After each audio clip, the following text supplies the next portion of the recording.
আসসালামু আলাইকুম এভরিওয়ান। আশা করি সবাই ভালো আছে। ফেসবুক পেজ কিভাবে ডিলিট করবেন সারা জীবনের জন্য? ফেসবুক পেজ ডিলিট করার জন্য আপনারা কি করবেন? আমার ভিডিওটা পুরা কন্টিনিউ দেখবেন। তাহলে খুব সহজভাবে বুঝতে পারবেন যে কিভাবে ফেসবুক পেজ ডিলিট করতে হয়। তো আপনারা চলে আসবেন আপনাদের ফেসবুক যে অফিসিয়াল যে অ্যাপ্লিকেশনটা আছে এটার মধ্যে চলে আসবেন। আসার পরে আপনি যে প্রোফাইল লিঙ্ক করা যে পেজটা আপনারা ডিলিট করতে চান এই পেজটা আপনারা এখান থেকে বেছে নিবেন, ঠিক আছে? তো দেখেন এখান থেকে আমি যে এই মিডিলে যে হাফি নামে একটা আইডি আছে এটা আমি ডিলিট করতে চাই। এটাতে ক্লিক করব। তারপরে উপরে দেখেন একটা প্রোফাইলের একটা পিকচার দেখাচ্ছে। আপনারা এটাতে একটা ক্লিক করবেন। তারপরে একটু নিচের দিকে চলে আসবেন। আসার পরে দেখেন সেটিং অ্যান্ড প্রাইভেসি লেখা আছে। এটাতে একটা ক্লিক করে দিবেন। তারপরে দেখেন নিচে লেখা আছে সেটিংস এটাতে একটা ক্লিক করবেন। দেন আপনি একটু নিচের দিকে চলে আসবেন। আসার পরে দেখেন এখানে লেখা আছে অ্যাক্সেস অ্যান্ড কন্ট্রোল এই অপশনে একটা ক্লিক করে দিবেন। তারপরে দেখেন এখানে ৩ টা অ্যা অপশন দেখাচ্ছে আপনার সামনে। ডিএক্টিভেট পেজ, আনপাবলিশ পেজ, তারপরে দেখেন নিচে দেখাচ্ছে ডিলিট পেজ। আপনি কোনটা করতে চান? তো আমি তো পেজটা ডিলিট করতে চাই।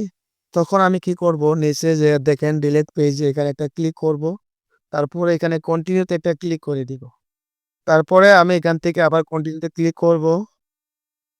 করার পরে এখানে আপনার অপশন দেখাচ্ছে ডাউনলোড ইউর ইনফরমেশন মানে আপনার যে পেজে আপনার পিকচার বা ভিডিও আপনারা এগুলা কি ডাউনলোড করতে চান?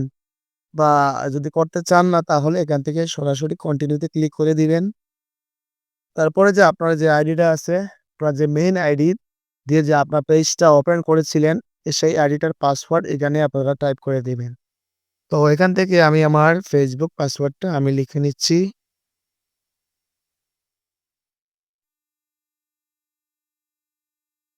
তারপরে আমি কন্টিনিউ তে ক্লিক করব। করার পর দেখেন এখানে একটা অপশন দেখাচ্ছে ডিলিট পেজ।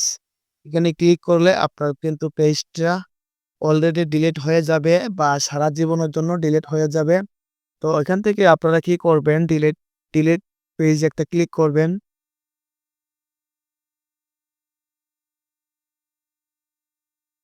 তো এখন দেখতে পাচ্ছেন আমার পেজটা কিন্তু অলরেডি ডিলিট হয়ে গেছে। আমি আপনাদেরকে দেখাচ্ছি এখানে প্রোফাইলে একটা ক্লিক করবেন। তারপরে এখানে একটা ক্লিক করে দিবেন।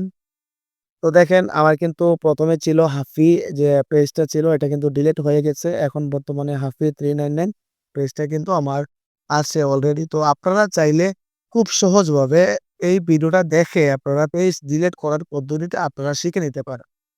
তো আশা করি বলছি আপনাদের এই ভিডিওটা যদি ভালো লেগে থাকে তাহলে অবশ্যই লাইক অ্যান্ড সাবস্ক্রাইব করবেন। আর পাশে থাকবেন। অসংখ্য ধন্যবাদ ভিডিওটা কন্টিনিউ করার জন্য।